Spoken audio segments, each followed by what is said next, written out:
You're tuning into Black and White Sports on YouTube. The no-holds-barred truth on sports. The main event starts. All right, Black and White Sports supporters. Well, I saw this and I was like, well, I got to shoot a video on this. This is absolutely wild that in 2025, ABC pulled a Heidi Game on UFL fans yesterday. In case you didn't know this, ABC, free over-the-air antenna ABC, was showing the Dallas Renegades, Arlington Renegades. Which are they now? Dallas or Arlington Renegades against the DC Defenders. It's kind of weird because I was all in on USFL and XFL, and then they merged, and I've kind of laid out of it. Plus, I haven't had time because of all the Caitlin Clark stuff going on to consume. But in case you don't know what the Heidi Game was, it was famously, years ago, during a broadcast, NBC interrupted a Raiders-Jets game. The final 65 seconds switched over to Heidi, a children's movie. The Jets were leading. The Raiders scored 2 touchdowns in the last minute to win the game 43-32, but viewers were unable to witness the exciting finish. So they switched off an NFL game, and the Raiders made this big-time comeback for a children's movie, and everybody missed it. Well, guess what? If you didn't have ESPN2, if you're one of the many people, and we've talked about this, there's a growing movement of people out there that John Matrix is one of them that does not have ESPN2 anymore. He is running straight like, I think he's got Netflix and one other streaming service, and he's got over-the-air free antenna. There's a lot of people that have said streaming has gotten too expensive, just like cable, just like satellite. We're going to antenna because we can get a lot of channels now. Well, if you're one of those folks, you missed the ending of this game because ABC pulled a Heidi Game on you for the UFL. This is crazy. For potentially various reasons, and no one particular one, the second season of the UFL hasn't moved the needle. In most markets, attendance is down. In all windows, viewership is down. Well, let's just see. Let me scroll down here because somebody had it.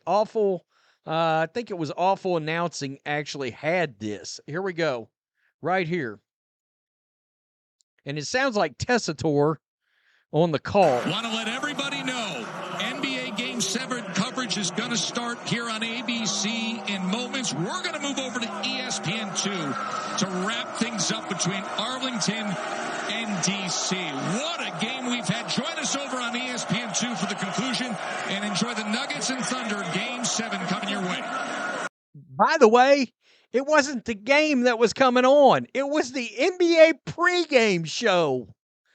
Instead of having the NBA pregame show on ESPN2, the UFL got moved to ESPN2. If you had antenna only, you were shit out of luck. It was a 33-30 game with, look, in this league with playoff implications right now. And they switched the game off for an NBA pregame show. I think that might tell you that maybe they don't have any confidence in this league at all. Via Andrew But Schultz of Awful Announcing, ABC shifted a late game between the Renegades and Defenders all the way down the dial to ESPN2 with under 2 minutes to play. The move was intended to accommodate a pregame show for an NBA playoff game. Is this Florio? It is. Because snarky comment right here. Not a game, not a game, not a game, a pregame show. Yeah. Play-by-play announcer, it was Joe Tessitore, made the announcement of the switch as the NBA pregame show began, which was fine for any ABC viewers who have ESPN2. For cord cutters pulling the signal from the free public airways, the switch from ABC left them shit out of luck. And for those who didn't or couldn't change the channel, missed quite a finish. With Arlington driving for a potential game-winning field goal, game-tying field goal, and lining up to spike the ball and kill the clock, as the remaining seconds ticked under 10, quarterback Luis Perez ran a fake spike through a quick pass, which was intercepted by defensive back DeAndre Baker. The game was over.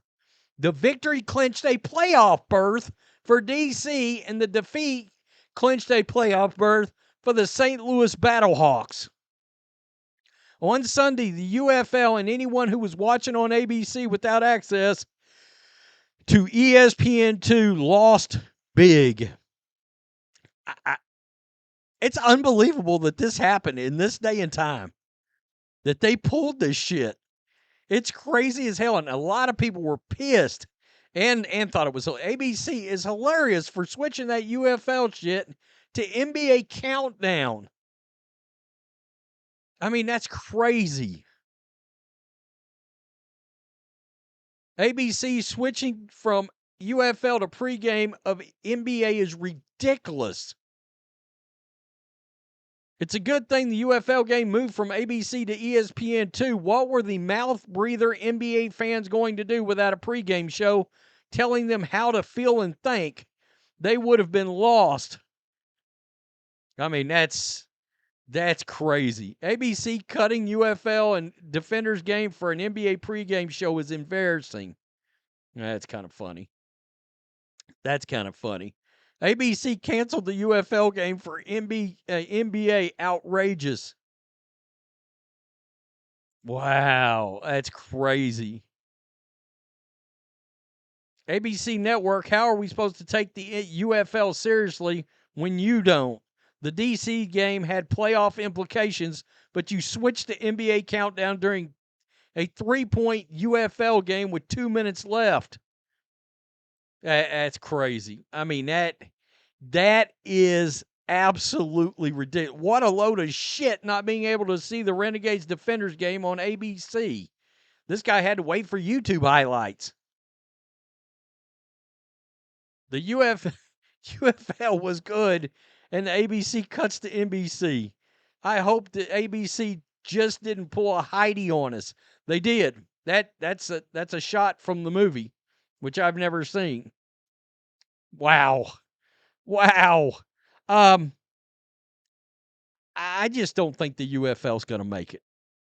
I guess. Look, I'm the biggest football fan in the world, and I can tell you right now, XFL, if the pandemic hadn't happened, the XFL, when the pandemic started, the XFL was getting good ratings, really good ratings. And in a couple of cities like DC and St. Louis, they were packing houses.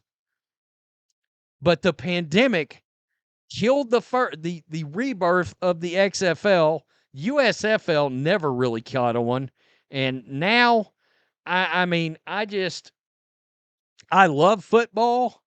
And if they could figure out a way to become NFL affiliated, then I would make an absolute point and allow their players to cross-pollinate the backups in order to get, especially the quarterbacks, to get reps for young quarterbacks, rookie quarterbacks, second, third-year guys, those kind of guys. If they would ever affiliate and allow that to happen, I would be all in. I would. But that's so embarrassing. I mean, that's literally telling you the network doesn't believe in the product. That's not a great sign. Tell me what you think. Peace. I'm out. Till next time. Thanks for watching the show. Be sure to like, comment, and subscribe. Be sure to tune in next time on Black and White Sports.